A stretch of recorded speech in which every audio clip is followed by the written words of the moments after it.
ඉතින් වටේට කොහොමද ඉතින් තව ඔයාලට මම වීඩියෝ එකක් දාන්න කියලා හිතුවේ. මේ සින්දුව කියන ඇත්තටම හොඳයි.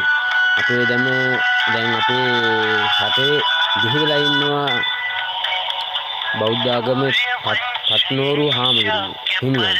ඉතින් එයාට තමයි මේ සින්දුව ගැලපෙන්නේම.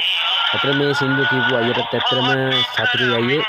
ඔයාගේ නම්බරේ මම මේකට දානවා. මෙන්න මෙයාගේ නම්බරේ. මේ යාගේ නම්බරේ. ඉතින් අපේ ඉන්න